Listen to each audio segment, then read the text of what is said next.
Сапарымызды жалғастырып жатырмыз. Мынау Батыс Қазақстан машина зауытында тұрмыз. ЖКМК деп аталатын зауытта.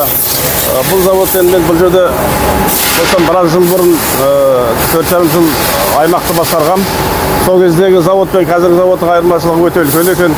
Көптеген мына алып отырған техникасы, технологиясы жаңарған. Бүгінгі күні мұнда 900-ге жуық адам қызмет жасайды екен. Енді жылдан жылға дамып келе жатырған завод, бұл заводтың ең үлкен жұмысы бұл біздің қорғаныс министрлігіне қажетті көптеген нәрселерді шығарады.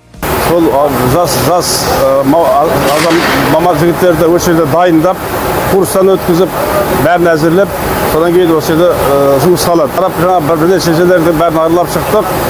Адамдардың көңіл күйі өте жақсы, риза адамдар. Жалпы еліміз үшін аса қажетті нәрселерді шығарып отырған бірден-бір мекеменің біреуі. Сондықтан бұл мәселеге біздің үкіметіміз де, оның ішінде ең бастысы қорғаныс министрлігі үлкен көңіл бөліп отыр. Бізге көптеген осы жердегі осы жұмысқа байланысты сұрақтары бар екен. Солардың барлығын бүгін мен айтайын, ертеңге дейін әзірлеп беріңіздер. Ол енді оның ішінде мына жұмысқа тапсырыс, жұмыс көбірек өнім шығарып, көбірек айналымда қаржы болу үшін әрине бұлардың жасаған продукцияларын алу керек. Осыған байланысты біраз сұрақтары бар екен. Олардың барлығын біз жинақтап ертең үкіметке жеткізетін боламыз.